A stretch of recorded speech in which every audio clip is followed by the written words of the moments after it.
Oh, Charisse, are you sure you want to do this? I mean, do you want to actually make this phone call to your brother-in-law and report everything going on here? I mean, oh my goodness, Chanel, your sister will be furious. Hello, everyone. Think we need to do this right now because this woman be out of control. She be a vindictive little viper, and she want your husband. And if yo don't want him back, then we can just skip this phone call to the UK. Be less on my damn phone bill.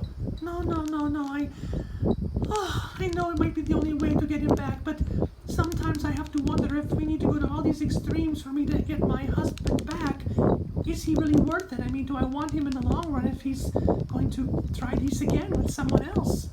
Well, I don't know, but that'd be your choice. The other question I have for yo is, why did yo bring this child over to make this phone call? Couldn't yo have left her someplace else? Charisse, I could not. Little Monica was over by the pool and she was dangling her feet over the side and, well, she could have fallen in and drowned. I had to do something, so I brought her up here with Ju so Ju could keep an eye on her as her wonderful stepmother while you are making the phone call to your brother-in-law. I mean, she could have died. We don't want that, do we? Are yo telling me that she was dangling over the side of the pool? Yo had the opportunity to give her a shove, push her in the pool from behind when she wasn't looking and she wasn't knowing, and yo didn't bother to do that? Are yo insane? Charisse! Oh, that's a terrible thing to say. How could you even think such a thing? I have to wonder, as a social worker and a master's degreed counselor, if maybe this is not a good idea, that while Shotgun Red is doing his probation and his community service hours, that she should be staying with Ju. I mean, she can't stay with Karen. I mean, Karen is still in the hospital and they're not married yet, and since you are the stepmother, I mean, I thought it would be a good idea, but now Dios mío, I'm having second thoughts. Maybe yo should have some more second thoughts and get her the heck out of here. Do y'all think I want this kid listening to this phone call? I need to concentrate with this annoying twit Roger. I don't need her making creepy noises that he be wondering who'd that be in the background when I'm trying to be talking on the damn phone. Oh, Charisse. Oh, I don't know what to think. I mean, it's terrible. I mean, this whole thing is just, I mean, it's insane. I don't know. Maybe I'm making a mistake. Maybe Roger isn't worth all this trouble. I mean, it's just, oh, I feel terrible sometimes when I think about all the things that have happened to my marriage. It's like I've almost been destroyed. I mean, I don't know what to say. But I guess Roger needs to know. He needs to know about his wife. Yes, he need to know about his wife. That woman needs to be taught a lesson, and if anyone's going to be doing it, it's going to be me. Now here, the phone's right here. I'm making the phone call. You'll just be quiet, and when I need your assistance, I'll be asking you for it. Okay, here we go. I got him on speed dial. I know that's right. Hello, Bothwell Industries. Hello. This be Charisse, Sherelle, Letitia, Propecia, Washington-Jefferson. I be calling from the United States. I be looking for one of the business partners in your firm, Mr. Roger Bothwell. Yes, what can I do for you, and who are you to him? I be his favorite sister-in-law, and yo can tell him I said that too. Oh, I forgot she be British. That be a joke. These people are so damn serious. Yes, can yo please tell Roger it's an emergency? It be about his wife who be visiting me here in the States. Oh, yes. Hold on one second, please. He's right now in a meeting, but I'm sure he would be more than thrilled to talk with you if you are, in fact, his favorite sister-in-law. Oh, I am. He'd love me to death, honey. I know that's right. So just go and get him, and I'll just wait. But please make sure that my wait time be brief. This call be costing me a lot of money. I be calling from the Sunshine State in Florida. Oh, of course. One moment, Miss Jefferson. Miss Jefferson. I never thought about that. Miss Jefferson, just like Wheezy from the Jeffersons. I could be... Oh my goodness, I could be Wheezy. She called me Miss Jefferson. Wow, isn't that great, Linda? Charisse, I don't know. I think that this may be a mistake. I mean, I don't know. Will yo stop worrying and just be quiet? And don't yo be looking at me. I don't need yo staring at me with those creepy eyes when I'm making this phone call. I needs to concentrate. Good grief, this kid's so homely. Where is this woman? She got no personality. Hello? Oh, yeah, yes, mm-hmm. He'll be right with you, dear. He's just leaving a meeting, and he would be more than happy to speak with you. He knows exactly who you are, and he didn't really say you were his favorite sister-in-law. I'd be his only sister-in-law. Lucky him. Oh, well, yes. And what your name be? I'm Agnes. Oh, That's very nice to speak with you. yes, Agnes, that's a lovely name. Sounds like a 90-year-old woman. Oh, hold on 1 second. I'm putting him over to you right now, transferring over to his office. Oh, thank you so much. Mm-hmm. Hello, Charisse? Roger, it's so nice to talk with yo. I have something I need to speak with you about. Charisse, please make this brief. I'm right in the middle of something right now, and I can't be interrupted, but I was told it was an emergency. Is something wrong with my wife? Is she ill or sick or been injured? Oh, no, nothing like that. She be fine. Well, she be fine physically speaking. I ain't so sure about mentally speaking. Charisse, if you are calling to cause more trouble between your sister and me, don't even bother. My wife is perfectly fine, and I know you two have had issues for a long, long time, so if you're calling internationally to look for problems, I'm not doing nothing of the sort. Oh, Roger, I hate to be the bearer of bad news. No, she ain't sick physically. No accident, no nothing like that, but it would appear that she be involved with another man over here. As a matter of fact, it's gone as far as to break up the woman's marriage. Charisse, I don't believe anything of that sort. I think you're trying to cause any problems you possibly can, and I will not have it. This is a place of business. I know all about your little podcast, and this is probably being recorded right now. Oh, no. This is something private in the family. I would never record this on a podcast. All right. I've heard about your dramatic podcast and all the attention you're trying to get. My wife has been cluing me in on all that. So please tell me what is the reason for the call. There is no other man in her life, I am sure of that. Well, I realize that yo have a big attitude and a big ego, and yo makes a lot of money, and you got good looks and plastic surgery background, and et cetera, et cetera, et cetera. But your wife, I mean, she met a man named Felipe Pena, and the marriage is just about over.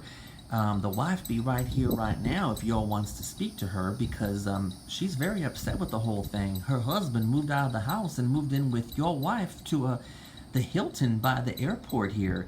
And if y'all don't believe me, y'all can call, because the reservation be in her name. How do I know, Charisse, that you didn't make the reservation yourself to cause problems, so I would be upset and think that she was actually there with some other man? I don't think any other man on this planet has any reason to compete with me. I mean, I don't think anyone can match my looks, my brains, my money, my personality, my private jet, for example. Y'all certainly do have quite the ego, but there is someone that's competing, and he be gorgeous. He has dark hair, he has blue eyes, he's got the tightest pants y'all ever seen, and the nicest behind, nicer than yours, and he may well be taking your wife away from yo. He owns a vineyard here with thousands of acres of land, so he got lots of money too, and he be convenient because he be here, and I don't think she has made any kind of reservation by plane or train or automobile or nothing else, honey, to come back to the UK. So I think yo should be worried. Charisse, I know that you're a grandstander for attention, that you thrive on it. We told you not to marry that loser you married, Mr. What was his name? Red with the double D? No, single D, thank you. And yes, after all these years together, we are getting a divorce, but we were together for over 30 years. I mean, well, only 8 married, but 30 together. So it was a lot longer relationship than yo had with my lovely sister Chanel. So I don't want to hear any of your attitude. The point is, she be having a fling. She be making a fool out of you in this country. And she thinks that because you'll be over there and she be over here and you don't got no spies and guards checking her out, she can do what she pleases. So, without further ado, let me put on the phone someone to speak with you. Not you. Get lost. Go play in traffic. Excuse me, Linda? Yes. Would you please say hello to my brother-in-law, Roger? He's very uppity. Roger, this is Linda Pena, and she's the one I was telling y'all about. She be a social worker counselor who was dealing with the placement of Shotgun Red's daughter to another woman that I found out about, which was partly the reason for the divorce. So, Linda, since my brother-in-law be on the phone and ain't listening to me, why don't yo tell him? Oh, I'm very sorry, Mr. Bothwell. I don't mean to cause problems for you, but everything Charisse is saying to you is true. I mean, my husband first seduced Charisse, and then Charisse, found out he was married and said, get lost, but then he came over to try to seduce Charisse again, and he met your wife, Chanel, and when he did, he pretty much ignored Charisse like she was yesterday's garbage. We don't need to add that part. Please skip to the other good parts, okay? Yes, poor Charisse. She was rejected and thrown to the side of the road like a dirty old sock. Excuse me, I just said let's move on to that. We don't need to go over that part again about Felipe dumping me. Oh, I'm sorry.